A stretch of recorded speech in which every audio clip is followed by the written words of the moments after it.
Welcome, everybody, to this very, very special edition of Ruined. We're doing a live broadcast via Zoom. Today, it's our reaction to the NFL draft. So, yeah, I know, it's still getting worse and worse. Hey, but I'm going to share the trailer anyway. Let's see how this works.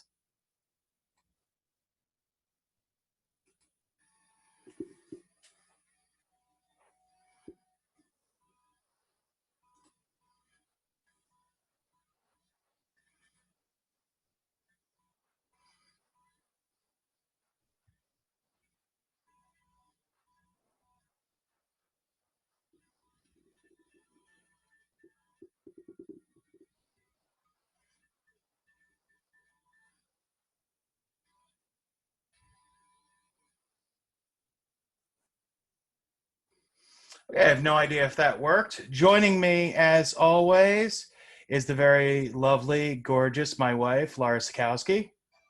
Hi.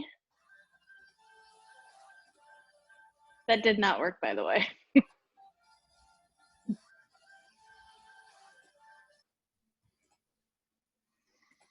Laura, are you there? Yes. Okay, sorry. Another screen exploded on me, so that's a great way to start the show. So you Maybe couldn't you hear should restart it. you couldn't hear anything, could you? No, because then we have to No. log in and log in back out. Perfect. So please go in for the trailer. As always, is one of my favorite co-hosts, the man who's done every single job in the world, and Washington Redskin fan, Christopher Patrick.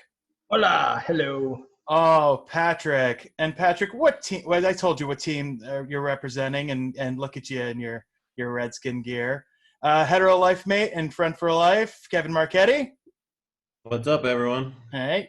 And a special guest, brother, Chris Marchetti. Hey guys, how you doing? Representing the Chicago Bears, all the way from North Carolina. He's a hitman. He's a bowling extraordinaire. That would be Kevin Decker, who we're, of course, calling Decker now because I have too many Kevins. What's up? Go 49ers. Boo. Move me. I was going to say, he's not representing the Bears. And, of course, late to the party because he wouldn't be if we it's Mike. It's Michael Howells. Hold on, unmute. There you go. Did I mute you again? Maybe probably. Okay. That's probably best, let's be honest. Mike, of course, representing the Tennessee Titans because he's the only human being I've ever met that is a Titans fan. Likewise, still to this day, I have yet to actually meet another Titans fan, except for someone that's actually played for the team. So let's start off with the draft. It was a weird draft, honestly, because they had to do it remotely the way that we're doing this crap here. But as far as the regular draft, what the original draft was, does anybody have any kind of draft memories where you're like, oh man, this was the greatest draft ever? If so, just raise your hand and wave, and that's how we'll get to you. Not everybody at once. Go ahead, Kevin. Just some of my favorite memories are just us gambling on the first round, which we do pretty much every year. So probably not a specific moment, but we like gambling. Apparently, I think we like gambling. I think we like gambling a little too much because we really got into it, and we got to a point where we got so specific with our gambling where it was you either had to put everybody's name 1 through 25. But then there wasn't enough action. So then it was you could put a position on there. That got points. The math got so complicated, I think NASA couldn't do it. Yeah. The quarantine stuff isn't so bad, but I'm getting the shakes. I need to put a bet on something. Did the draft betting start first, or did the Royal Rumble betting start first? That's what I don't recall. Oh, that's a good question. I think the draft started first because because the draft, and one of the saddest things that ever happened with the draft was when they moved it from Saturday and Sunday and started putting it Friday and Thursday, because that really cut into our gambling and our drinking. Well, we used to host a keg party, Matt. Me and you. Yeah. I mean, In the apartment. Kevin and I had an apartment that was spacious is not the word that anyone would ever use for it, but we had a huge couch in there, and we had a bar, and we had a lovely dinette set. Which, do you still have that set, Kevin? No, I do not. Damn it! Is that the one off of Armenia? The one that Yes. you're referring to? Yeah. I The one remember that. The one that had alligators on it. Yeah, So yeah. we would throw a party there, and in being in Matt and Kevin fashion, we just started inviting people, and everyone came. Everyone would come. We had one year we had 35 people there in this 2-bedroom apartment. But that was also the year that I learned a very important lesson. Can you hear it? Oh, It's just making me crazy. okay. What did she do? I didn't even see it. She took my pen away. He took away Matt's phone like that one dude did at the draft. She should have slapped you on the head. She took my pen, but that draft, that one of the years at the apartment, we had like 30 people. So Kevin and I splurged, and we got like frozen hamburgers to throw on the grill, and we had like a small gas grill. And I was like, I don't know, how many burgers do you put on at the same time? Him and I at the exact same time go, I don't know, 16, 20? That sounds about right. Pile it on the grill. There was just fire shooting up from the sky. We almost burned down the balcony above us. No, that's a good one. Mike, do you have a good draft memory? There was a draft in 1983 that somehow was narrated by Tom Selleck.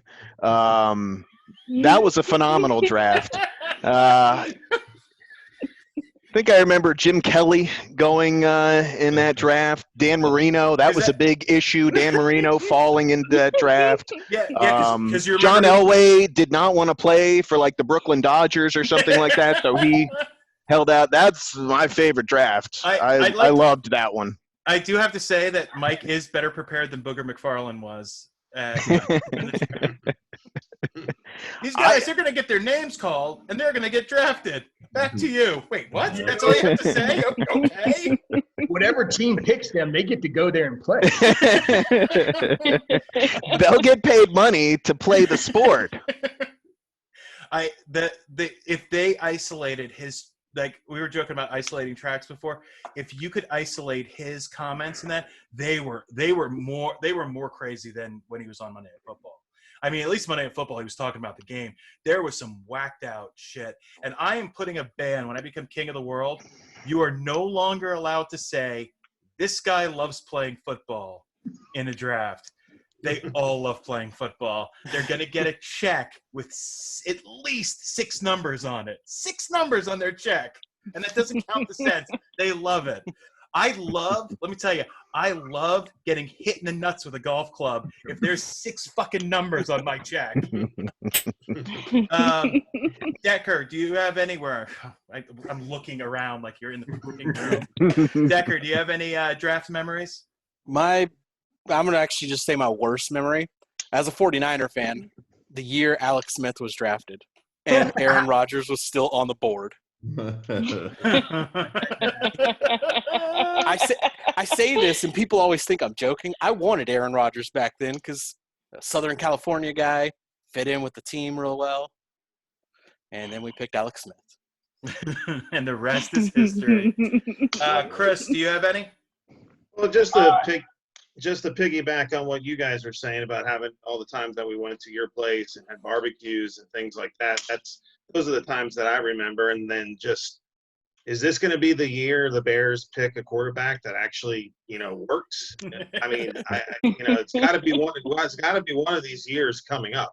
But and then they don't draft the quarterback. So I don't know what's going on. Yeah, it's such a and people. I know one of the things that Kevin and I used to always kind of get this, and Mike, for those who are new to the podcast and new, Kevin and Mike and I all met in college, and we've been friends ever since. And of course, I met Chris almost immediately after meeting Kevin. So we've been friends for 20 plus years. And all 4 of us have always been interested in the draft and always been fans of it. And we kind of get that thing from people like, well, why do you care about it? Even from other football fans. And to me, it's the only time of year where all the focus is on a GM. So when we complain about our GM, we can look back and be like, well, this is the shit that he's responsible. He or she, there's no she's. He or she is responsible for. And this is why. We can look back and say, wow, maybe the Dolphins shouldn't have taken an injured cornerback 2 years in a row. Will Allen was taken pick 16. And the first thing they said was, well, when his leg heals from his career-ending leg injury, that's the year, if I'm not mistaken, I think I threw something so hard that I almost broke a door. That was my favorite draft memory. But this year really pointed out, I think, some of the flaws of the draft. My favorite thing that I kind of noticed, and there's 7 of us on this call right now, and I can honestly say that the 7 of us have showed more emotion than 90% of the players. And I'm wondering if it's always like that and we don't notice it, because in past years, they show a household and there's 50 people in the house. So when they get drafted, you see 50 people jump up and your eyes aren't, you're not focused.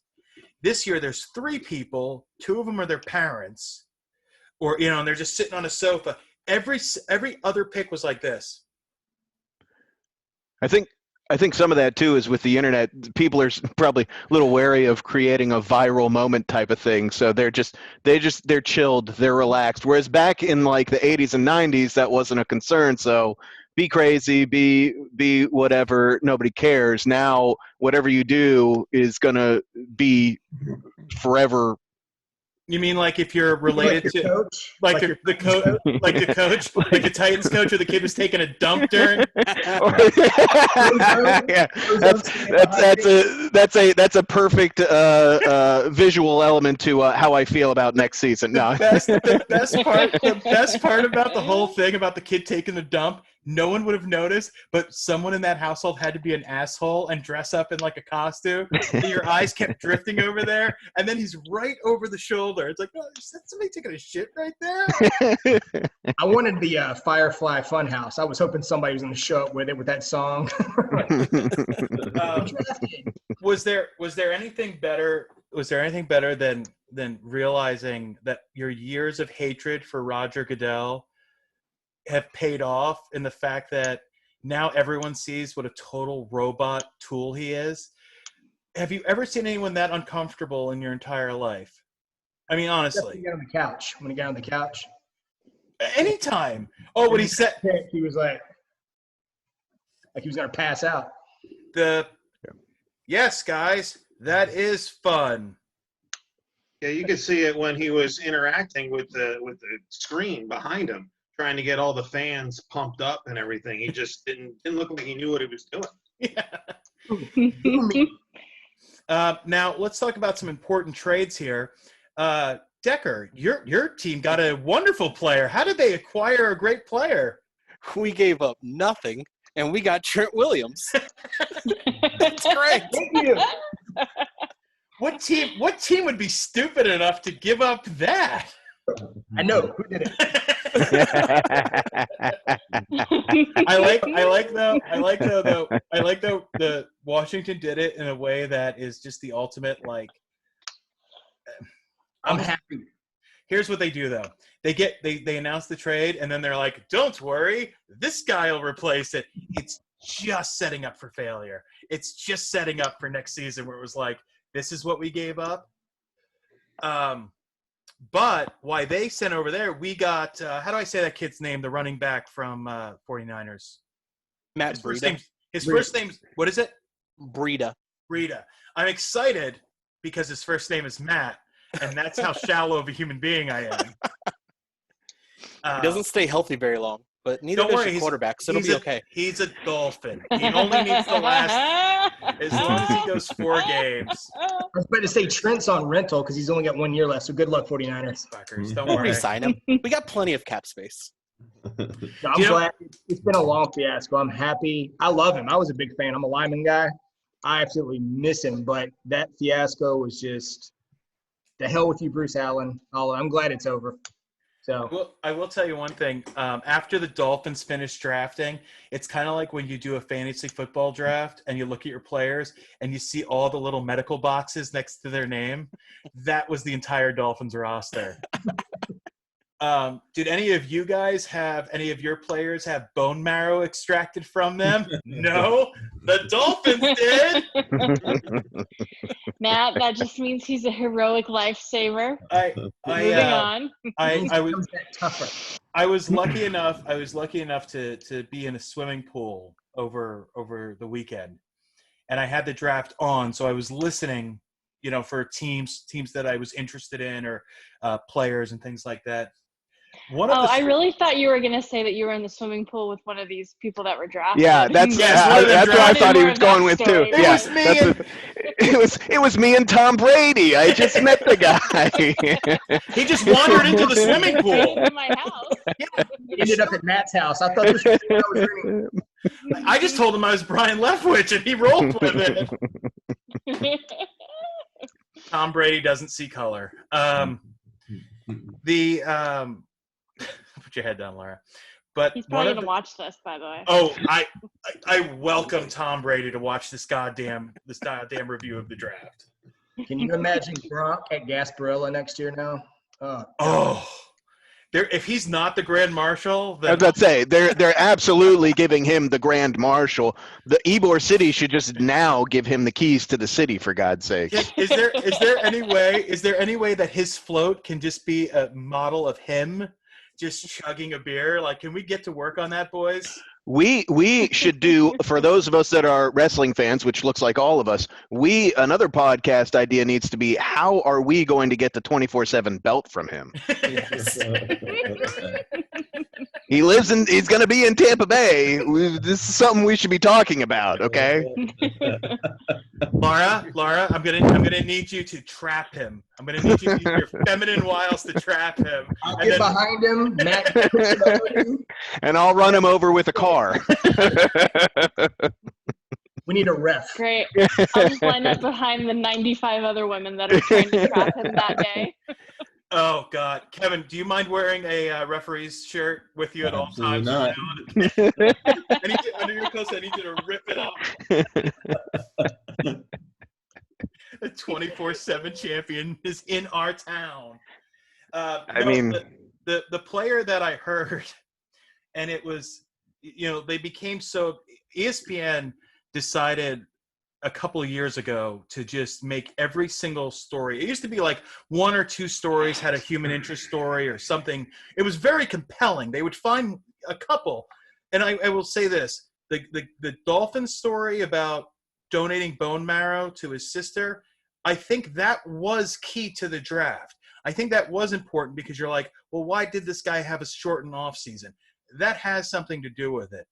Chris and I were talking about it before, saying that ESPN had to apologize to, I think it was a Clemson receiver, because he showed that his mother was a drug addict and has been battling it for 16 years. Oh, fuck yourself, ESPN. You have no business saying that. That doesn't have anything to do with the actual draft.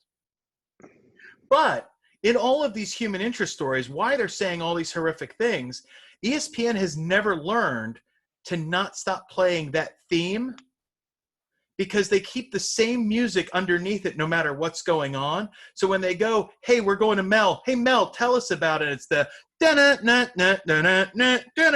it's that chipper music, and it's always like, this kid's got everything. He can stop he can tackle, he can block, and his mother was a prostitute. Which means he's got a chip on his shoulder. We're getting together all day. We're in this together. The one though that blew my mind, and if anybody else heard this and they can find out this player because I'm going to buy his jersey, was there was a guy, they talked about his stat. I think he was a defensive end, and it was like, this guy's tough. He's there. He's fast. He ran a fast 4.40. He had some problems in college. He had some disciplinary problems. He injured his quarterback before a game. I would stop. That's where it stops. I need that full story. I need the draft to stop, and I need the entire story on how a guy injured his starting quarterback before the game and is allowed to play in said game. It was a bowl game, too. I forgot the team, but it was a bowl game because I remember hearing about it actually during the bowl season. Because it was like, I just watch all the I'm bowl. drawing a blank. I'm drawing a blank right now, too. But the guy punched or did something to the quarterback in a fight. So they didn't even play during the bowl game. I was like, good job, guys. Good job. That's how you amazing. And now I'm going to go to Chris Marchetti to give the important reaction to the Green Bay Packers drafting a QB. You probably have to smash something, throw something. What what comes around goes around, I guess, because they did that to Brett Favre when they drafted him. So I mean, and they, the ESPN talking about how Rodgers deserves so much more and all this stuff. No, he doesn't. Just he's not going to be leaving there for another 4 years or so. Yeah. So which I don't know why they drafted that kid.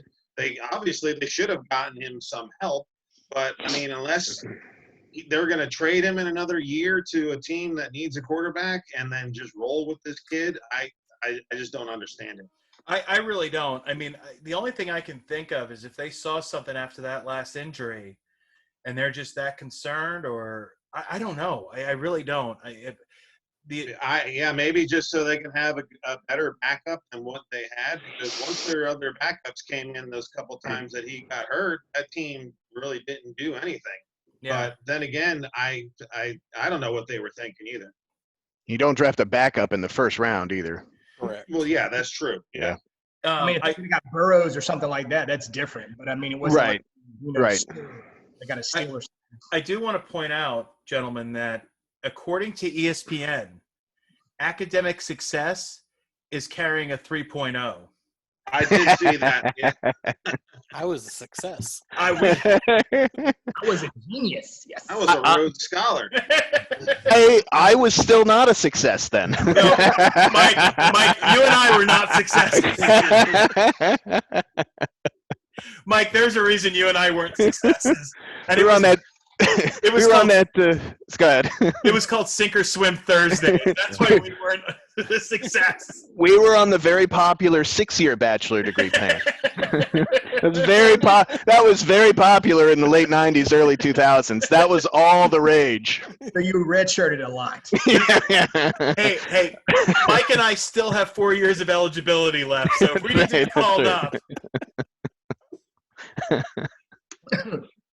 I did like that though, because that was my favorite reach of ESPN needing something. And then I finally just switched to NFL Network because I couldn't take it anymore. But it was like, oh, he is just an academic success at a 3.0. Awesome. Awesome. You know what he does? He goes to class. Aren't everyone supposed to go to class? Is that not the rule? Hey, Matt, what was Yes. your GPA in college? In college or my master's? In college. Do you want to go get it? I don't know, 2 point something. I had a couple. I wasn't. I know you were probably playing some game and not listening to me when me and Mike said we weren't academic successes. Because remember, you're on camera now, and I actually see what you're doing. I was looking up to see what school that kid was from, and the answer was Mississippi State. So to be an academic success at Mississippi State's a 3.0? Shit, I went to the wrong school. No, the kid that hurt his quarterback. Oh, the kid who hurt his quarterback was Mississippi State? Yes. Fantastic. What school did he end up at? Did it say where he ended up? What team drafted him? I don't know. Okay, well, look that up while I'm asking Kevin a question. The other news story that came out today was the punter or kicker, special teams guy that was taken from Marshall, decided to have a right-wing militia tattoo on his arm. Oh, Yeah, I he did got- hear about that. He got a 3% tattoo. Yeah. Wow. So he said, "Listen, I'm gonna make sure to cover it up, dude. Cover it up now. Not remove it, but cover it up. Cover it up." But he said he thought it was representing the military. I'm like, so Yeah. nobody at the parlor shop said, hey, you might not want to do this. I did like. He did also say, "Hey, I was 16 years old." Wait, what? You're just getting back. Where do you live? I mean, I'm not. I don't have any tattoos, so I don't know. I mean, does anybody know? Like, hold on, who's that? Whoa. Nope, I think that was Laura. No. What the heck? I'm not. Slimer entered a room or something. I'm pretty sure we just end. If death comes for me, I just want to let you guys know. I had a blast doing the show. Go Dolphins. Go Dolphins! They win the Super Bowl after you leave. Oh, that's exactly what's going to happen. When the day I croak is the year the Dolphins take it to the house. But there was some crazy I got an A. The Redskins got a B, I believe. The Panthers got like a B. Bears got an A. 49ers got an A. I think the Titans got a B. So it was kind of one of those years where there was only really a couple teams that the media shit on. I think Philadelphia got really shit on. Hackers. The Packers. Packers, Yeah, the Packers definitely. obviously for their pick. Packers, definitely. But that was kind of interesting to me. I think overall, I think it was a pretty strong class. I mean, there was a lot of guys that were coming out where I was like, I'm not a big college football guy, but I was like, oh yeah, that kid's good. Oh yeah, that kid's good. Did anything surprise you about this draft, Decker?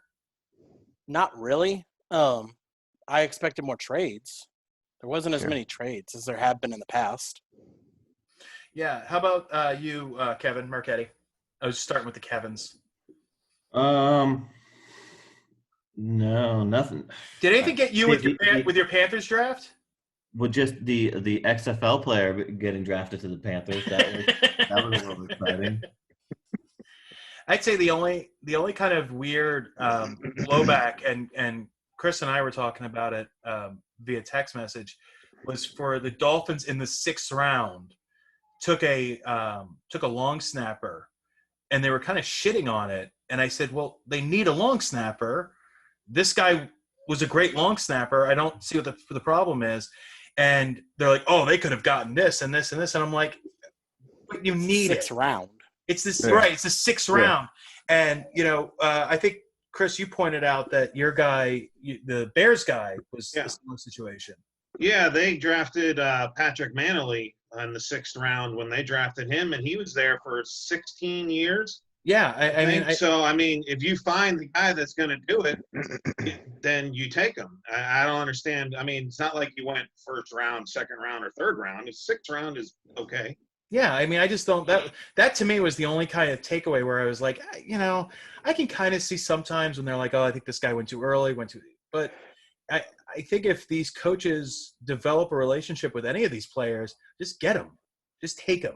Well, linemen are never that popular with mainstream, like us playing football, whatever else. I was a lineman, of course. That people still complain when you take when Trent Williams, for instance, he was number 1 in the draft.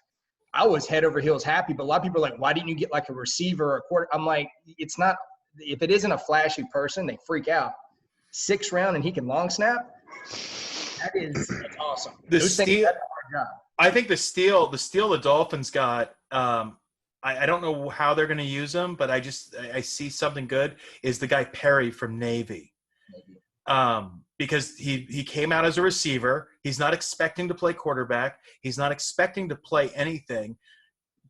Fine, we'll find him something to do. Just go sit your ass in the slot if you want. Go run an end around or something. For you, Patrick, how did the Redskins do? The best thing for me is that we actually feel like a real organization. Like the coach and the GM, the standing GM, actually talked today to the media. Bruce Allen and the previous people never did this. Like Snyder seems to be staying out. I think the steal for us was after the draft. Randy on the tight end, because I was mad the whole draft. I said we need a tight end. Not having that second round pick hurt, but this kid is. I watch a lot of college football. This kid is. He had a surgery, so he didn't get back to a lot of the teams, and plus the whole shutdown. So he went like right up on. They thought maybe fourth. Yeah. No one signed him, so as soon as the draft was over, we signed him, and he's 100% right now. I'm actually really excited about our steal. And the lineman from LSU is good. He has a lot of problems, but if this was the old coaching staff, you'd be seeing me be depressed right now because I didn't trust. Did he murder a prostitute or kill his coach before a game? It could be 50-50 because he's not very trustworthy, so he could have held some body somewhere and run. Yeah. I think our 5th round pick did a line of cocaine when he was told. I mean, that's a good sign. Did you hear Hightower's mom, the kid from Boise State? That was you said about the parents not being happy. Did you hear what she said though? No. I watched Boise. They're like, "Mom, where are we going?" She goes, "Can I cuss?" Yes. He goes, "We're fucking going to Philly." And I was like, she's going to fit in perfectly. She was Perfect. Perfect. like, oh, that was the happy point for me because everybody did look kind of like, oh, we got drafted, yay, but she was ecstatic. Yeah, I think Mike, I think you might have hit it on hit the head on the nail on the head. Hey, yeah, man, Chris. I think everyone's saying that there was no emotion and stuff on the draft. I was watching some of those things where when they were telling them not to get excited until they saw their name get on the board. So like the first time that they would show them, they're talking on the phone to the coach or whatever. So they're all just sitting there, and then sometimes they went back and they showed them all high-fiving and cheering. Gotcha. A lot of them just showed them sitting there just talking on the phone, to the agent and stuff. And then the people whoever they had in the corner over there from ESPN or whoever was running the camera, then they would tell them that wait for your name to come on the board. Yeah, I was seeing for a couple of them. Yeah, that could be 100%. What I say. Yeah, I'm sure it wasn't the case for all of them, but for a couple a lot of them, yeah. Yeah, a couple that I saw them say, hold off and wait a few minutes. I did like we all had to pretend that Burrows wasn't going first. Right. I like that. Like with that little game, like, no, we all know he's going, guys. And we all had to pretend that they didn't have more than 10 people in their house. All the people hiding in the kitchens, running around all over the place.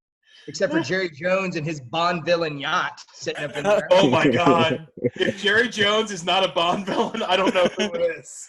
And when his wife was holding the phone so he could talk on it, he had nothing in his hands. She just. And everything. Decker, when you get that wealthy, nothing goes in your hands, sir. Oh, and of course, my wife just held up a shirt that says Bronk Grady 2000 or Bronk and Brady 2020. Yeah, way to ruin the podcast. Thanks. Oh, thanks. Welcome back, Laura. Is everything okay? Yes. Okay. Both of our children needed us at the same time. Oh God! And I was busy on a podcast. Yeah, and since you're not in the NFL, I don't have a nanny or anything. So. Well, You guys know how to cook hamburgers on a grill. I did like. How many people did John Gruden have in his house? I think there was 12 people in his house. And his one douchebag kid had that tight shirt on. I wanted to reach through the screen and just bam, just hit him right once. Paint it on. Yeah. Yeah, he was in Washington with his brother when he coached here. He was always on the sidelines, and it looked like someone spray painted the Redskin shirt on him. The logo was all stretched out because it was so damn tight. It was ridiculous. God, so glad he's gone. So glad. So predictions for your team this year.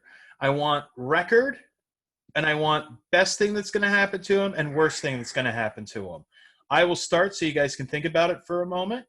I think the record this year is going to be 7-9. I think the best thing that's going to happen is I think we're going to beat the Patriots twice and the Jets twice. Ooh. I do. That's, I think, the best thing. The worst thing I think is going to happen is everything else. I think our QB situation is going to disintegrate. I think our wide receiver situation is going to be horrible. And, Yes, that's fine. You still have Fitzpatrick or no? Yes. Okay. But we have Rosen too. Okay. And I think what's going to happen is the first 2 games are going to be shit, and I think they're going to go to Rosen, and then he's going to get a win off some team that gets lucky, and then he's going to get injured again. Fitzpatrick will come back. It's going to be a shitstorm. They're just setting up for failure this year. That's all. And I feel bad for Flores because it's not his fault. He inherited a lot of this mess. So, does anybody else have their team predictions ready? Patrick, go ahead. I'm thinking more of it can't be any worse than 3-13. I'm thinking more of a 6-10, 7-9. Offense, I think, is going to still struggle until they get Haskin right. I think the one problem we're going to have is if we have a shorter off season, Allen might start, and if he does good, there's going to be the whole quarterback controversy, blah, blah, blah. The worst thing possible is I actually think Dallas is going to win the division because they are stacked. The good thing is with our new coaching staff, I think we'll see improvement I'm already looking kind of forward to the following season. But I think our defense with Sweat and this Chase Young is going to be nasty and fun to watch. And then hopefully into the 2021 season, pick up offensively. Awesome. Kevin, Laura, do you have your predictions for your team? Yes, by the way, for those of y'all who don't know, my team is the New Orleans Saints. Thank you very much. So my prediction is that we will have a 14-2 season. And okay, Decker. And I predict we make a Super Bowl appearance this year. There. So that's what's the worst thing that's going to happen to you, or did the worst thing already happen to you? I think an injury is going to be what it is. Jameis Winston becomes your starting quarterback. No, I don't acknowledge that. Sorry. Hey, he's really good at throwing to Saints players. He's already done. That's a good point. Decker, do you have a prediction for the 49ers? I'm going to say 11-5 because I don't think we're going to be as good as last year. But I do still believe we're a Super Bowl contender. And the worst thing that could happen to your team? Alex Smith comes back. Ours. Can I get a Bears prediction, please? Oh, jeez. Well, they went 8-8 last year. I don't know how they did that. I say probably 6 or 7 wins this year. The worst was going to happen is the defense is just going to give up because the offense is going to be non-existent like they were last year. I mean, last year they averaged like 2.5 rush yards, when they ran the ball, and they didn't draft any offensive linemen until round 7. And we have the same situation that's going on probably with you guys in Miami. Who's going to win? Is Mitch going to win? Is Foles going to win? And then if Foles wins, does that bruise Mitch's ego? And then if Foles gets hurt, which he probably will, and Mitch has got to come in, and then Mitch is going to struggle, and then Foles is going to go back in. It's going to be a mess, and then they're going to be right back in the same situation, and they're going to have to need another quarterback. So that's my prediction. Kevin? Yeah. We won 5 games last year, so it can't get much worse. I think 8 or 9 wins. I like the way the team's going. I like the coach. I do like Teddy Bridgewater. Between me, you, Mike, and Chris, we've seen enough of him play against USA. Yes, we have. I think he's a decent quarterback. I like the pick. So I think we're heading in the right direction. I like it. The worst thing is that we're probably still going to be dead last in NFC South, unfortunately. And, of course, Howells. I guess the Titans are still technically a team. Votes still out on that. We'll see. We'll see about that. If we were 9-7 last year. I being a Titans fan, I don't want to get too optimistic, but I really like what they've done, what they're about. I think they will be a little better. I don't think they'll be a ton better, but I think they'll be 10-6, 11-5. But, the NFL has gone to a league where you don't have a bunch of tough dudes on offense like a Derrick Henry, and nobody wants to tackle this guy. I think that'll benefit them. Ryan Tannehill is excellent off of the play action that Derrick Henry provides. Of course he is. He left the Dolphins. I'm just saying, like, nobody watches Titans games, so let me just educate. Like, he did really, really well in those games. Trust me, they were good games for Tannehill. Do you want to know? I'm sorry, Mike, to stop you. Do you know how many times during the playoffs I had to remind my mother that the Titans used to be the Oilers? Where do I see them? Or as Booger McFarland would say, if Tannehill doesn't drop the ball, he's going to do well. Yeah. I think everybody thought we were kind of like a flash in the pan team last year, like we were lucky to get to the AFC Championship game, and I don't think so. And somebody, I think it was Patrick or one of the Kevins talking about the shorter off season. If there's limited preseason and limited workouts and things like that, I think that helps the Titans huge because they run the ball well and they have a good defense. Teams, if there is a shortened or condensed offseason, teams that can run the ball well and are good at defense are going to benefit from that. Go ahead, Decker.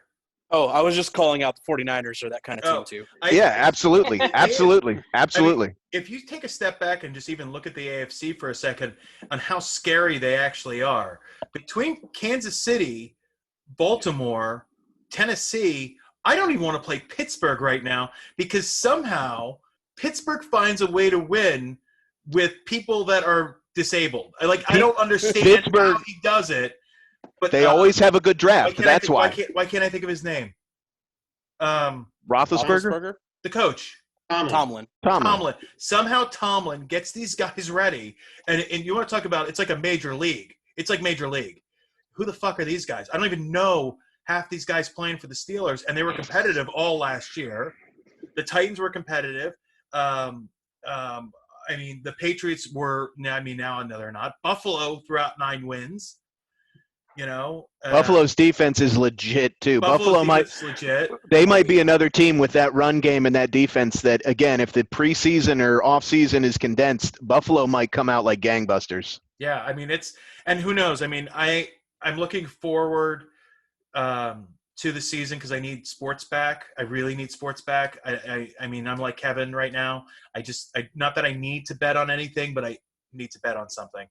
I was watching horse racing from Arkansas, and Laura had they go, yeah, how much do we want to put on? I go, I can't. I'm not betting on a horse. I'm not doing OTB in my living room.